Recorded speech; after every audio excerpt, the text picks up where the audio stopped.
V tomto videu ti ponúknem 3 tipy, ktoré mi pomohli ukončiť šikanu v mojom živote, s tým, že si dokážem nastaviť hranice medzi ľuďmi a začať získavať rešpekt. Bez toho, aby som sa potreboval 3 dni dopredu pripravovať na to, čo vlastne tým ľuďom poviem, alebo čakať na ten zlatý moment, kedy proste vybuchnem a poviem si svoje konečne, čo si vlastne o nich myslím. Lenže v tomto videu sa nebudem baviť ani o tom, ako máš ísť za šéfom, ani ako máš ísť na terapiu, ani ako máš zmeniť miesto. Zažil som si každú jednu z týchto vecí a úprimne ti poviem, nepomohlo mi ani jedno. Pretože ako si môžeš všimnúť, každé z týchto riešení závisí od cudzích ľudí. Tak ako som šiel za šéfom, že som mu proste povedal, že aký mám problém s ktorými konkrétnymi ľuďmi, tak najprv som musel pochopiť počase to, že viac menej ten šéf tam není od toho, aby riešil môj problém s ďalšími 6 a konkrétne, ale potrebuje, aby tá firma fungovala ako celok. To znamená, že pre neho bolo o mnoho jednoduchšie vyhodiť mňa a zbaviť sa toho jedného problému, ako keby mal riešiť ten môj problém s ďalšími 6. Takže šéf mi nepomohol v tomto.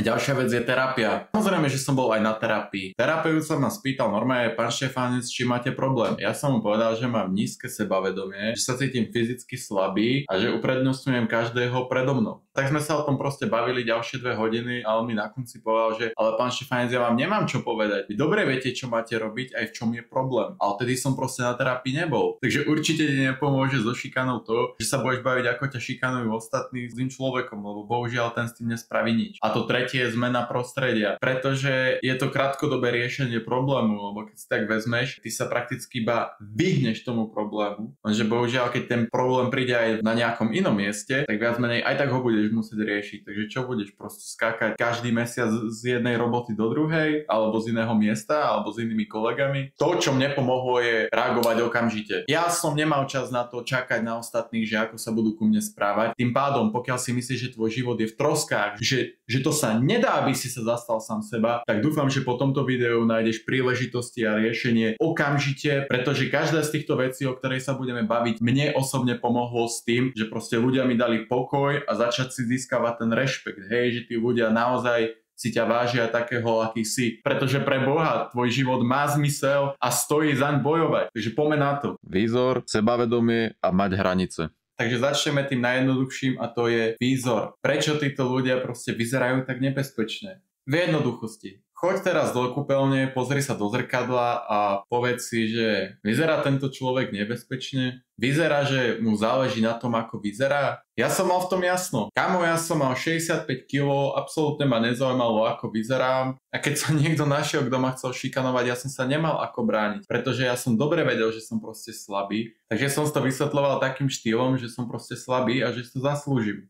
Tak si kámo hovorím, že s tým musím proste niečo urobiť, že tak toto proste ďalej nejde, že ja sa musím aspoň vedieť nejako brániť. Keď už nie proste slovne, tak sa aspoň postavím za seba fyzicky. A aby si pochopil, čo tým myslím, tu máš príbeh. Ešte keď som bol vo svojej minulej robote, bol som tam s chalaniskami, samozrejme, že tam bola tá šikana a ja som si to všetko nehával. S tým, že sa to vyhrotilo do takej situácie, že raz kolega spomenul moju rodinu.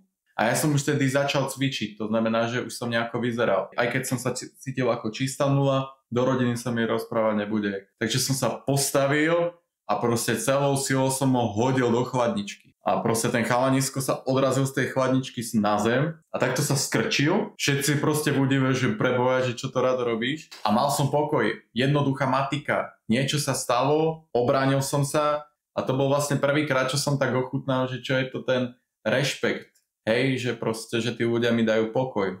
Počkaj, ale nepochop ma zle. Ja tým nemyslím to, že máš byť proste tupá opica, ktorá keď proste niekto mu niečo povie a nepáči sa mu a nevie sa ako obrániť, tak ho proste, ja neviem, hodí na zem alebo dobie ho, pretože tak rešpekt nefunguje. A my sme tu kvôli tomu, aby si mal rešpekt. Pretože pokiaľ by si chcel byť také zakomplexované tupelo, aké som bol predtým ja, tak si proste len zakomplexovaný žebrák a ak sa nevieš obrániť nijak inak iba fyzicky, tak tí chalani si ťa nebudú vážiť a budú sa ti smiať proste za chrbtom. A aby si ty udržal ten rešpekt, že dookola, to by si musel byť 24/7 proste v hliadke a počúvať, že kedy na teba padne nejaká urážka alebo sa spomenie tvoje meno, kedy sa ti to ľúbiť nebude. A to znie celkom úzkostlivo, nie? A preto je toto bod číslo 1, pretože to, že budeš nabúchaný, neviem ako, nevyrieši nejaké tvoje všetky problémy, ale to, že je to viac menej, že preberieš tú kontrolu nad svojim životom a nemusíš si nehať skákať po hlave, lebo bohužiaľ niektorým ľuďom sa to inak vysvetliť nedá. Takže čo je najjednoduchšie? Pozri sa do zrkadla. Vyzerám, že na mne záleží, nevyzerám, že na mne záleží. Ak nie, tak neostáva ti nič iné, len proste začať cvičiť. Bohužiaľ, proste keď vyzeráš, že si slabý, tak ťa ako slabého brať budú. Rozumieš? To je univerzálne. Na to sa nemôžeš nikomu vyhovoriť, že ti to nedovolí. Kamo, kliky môžeš robiť kdekoľvek. Ja som ich robil s kolegom, hej, počas roboty. A ak predsa sa pozrieš do zrkadla a povieš si, že vyzerám celkom nebezpečne, tak v tom prípade je problém niekde inde, lebo keby tam nebol, tak nepozeráš toto video, takže poďme tam.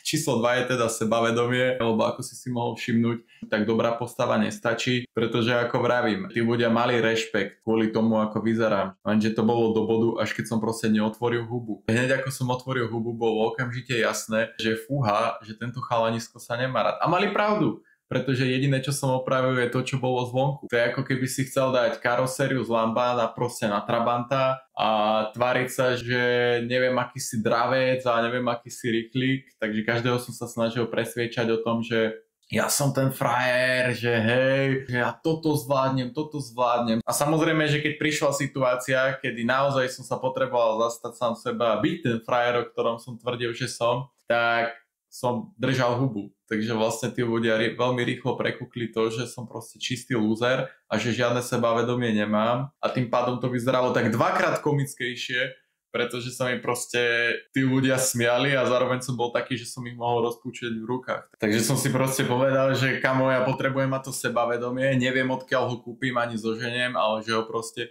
potrebujem, že nedokážem takto v kuse fungovať, že budem klamať ostatným, že neviem, kto som a potom zistia, že nie som ten, čo hovorím a začnú ma šikanovať znova, hej. Lenže ešte predtým, ako ti poviem, že ako to sebavedomie som získal, najprv si musíme povedať, že čo vlastne to sebavedomie je. A toto je moje vysvetlenie, ktoré je moje, hej, to nemusí byť tvoje, je to moje.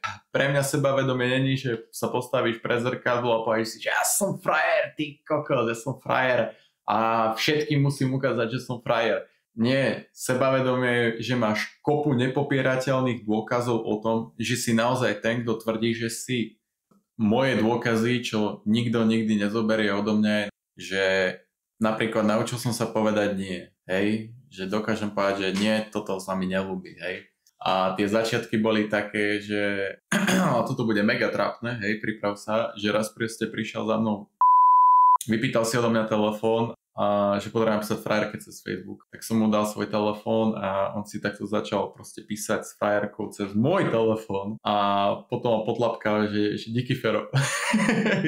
A to všetko kvôli tomu, že som nevedel povedať nie, takže som sa potreboval naučiť povedať nie. A nebolo to vôbec jednoduché, hej. To bol pre mňa maximum, že nebyť taký degeško, že naozaj, že urobím pre teba čokoľvek, hej. Fú, kamo, toto je fest! Kamo, toto je fest. Luzerské, ale je to dobre počuť, že bola aj taká príhoda typu, že moja bývalá musela volať na ZSSK, že kedy mi chodia vlaky, lebo proste som sa hanbil volať s niekým cudzím. Takže viac menej ja som začal tie veci riešiť až do takého momentu, kedy naozaj mám problém, aby niekto spravil niečo za mňa. Hej, tá cesta bola strašne dlhá, ale napríklad takéto veci nikdy nikto nevezme odo mňa. Som preto musel spraviť. Pre mňa to bolo peklo, kámo. A teraz, keď sa na to spätne pozriem, akože som na seba pyšný. A je mi to trápne za to rozprávať úprimne, ale zase na druhú stranu sú ľudia, ktorí naozaj to potrebujú počuť, že nie sú v tom sami. Hej, ale to sú presne tie veci, na ktoré budeš pyšný. Hej, tie veci potrebuješ si chrániť to tvoje, že ako máš silu, že čeli tomu strachu. Keď proste robíš niečo ťažké, ty máš taký pyšný pocit na seba, že aj keď sa nájde nejaký degeš, čo sa ťa bude snažiť zhodiť, ty si to nenecháš, pretože si povieš, kamo, ja som prežil takéto veci, ty kokos, a ty mi nebudeš hovoriť, že takéto veci, rozumieš, že s týmto je koniec. Takže to je ten kľúč k tomu sebavedomiu. Hej, to, že proste robíš niečo, čoho sa bojíš. A každý sa bojí niečo iného. Pre mňa bolo ťažké niekomu cudziemu nedať svoj telefón, alebo zavolať infolinke. To boli pre mňa extrémne ťažké veci. Myslím, že nie som celý dostrašený pred tou kamerou.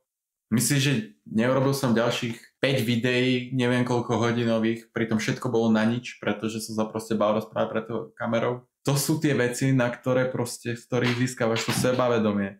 Nedá sa ináč získať. A najlepšie na tom je, že viac menej pre každého je to maximum niečo iné. Neviem, čo je pre teba ťažké. Takže kľúč k sebavedomiu je robiť niečo ťažké. Tak ako to je.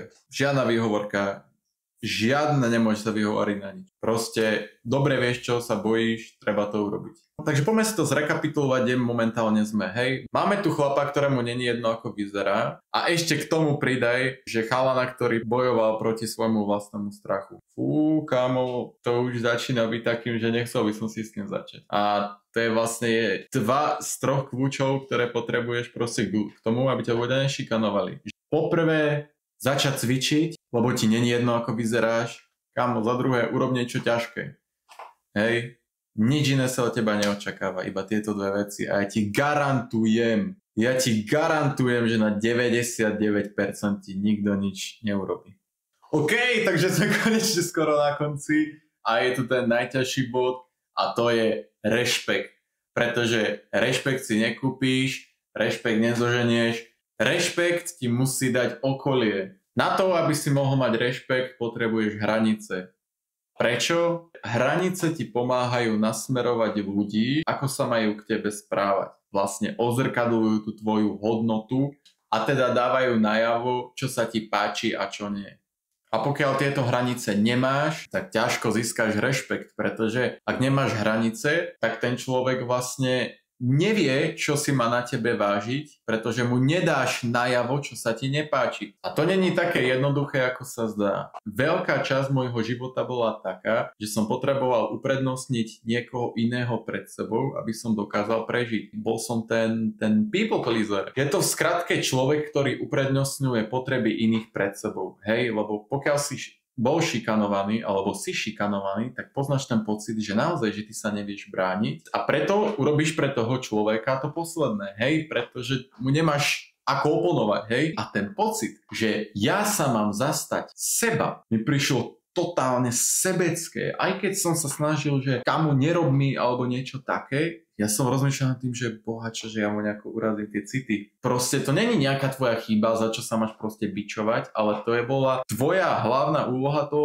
naozaj toho prežitia. Takže aj keď prišli situácie, kedy som proste sa mal za seba zastať, hej, že neľúbi sa mi ako čo robíš ani čo, tak v kuse som musel mať na pamäti to, že som naučený people pleaser a že moje prežitie bolo to, že som prakticky uprednostňoval ostatných pred sebou, hej, že urobím pre nich všetko. Takže v prvom rade si pozri o tom, čo je to people pleaser a že to, že sa vieš zastať, není toxické. Dobre, Rado, ale teda ako si mám nastaviť tie hranice?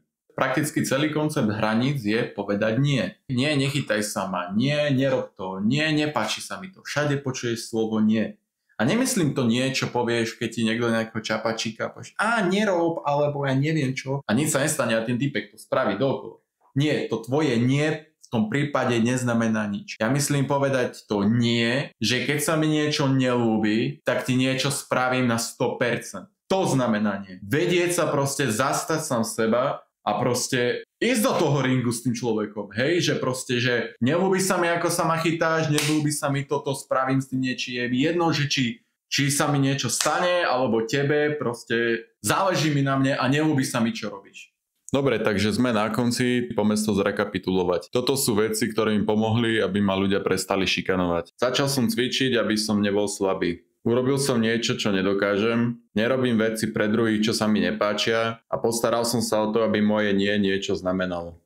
Jup, a týmto končí, takže ďakujem, že si pozrel toto videjko. Naozaj žiadna iná vec mi nepomohla ako to, čo som povedal v tomto videu, takže dúfam, že to pomôže aj tebe. Ja som si na 100% istý, že naozaj jednu z týchto vecí určite potrebovať budeš a tak, kľudne nechaj like, ak si sa dozvedel niečo nové, kľudne daj odber, pokiaľ chceš vidieť môj ksík ďalej a komentár, pokiaľ máš ťažké srdiečko a potrebuješ dostať niečo zo seba. Mali by sme si pomáhať, takže čus.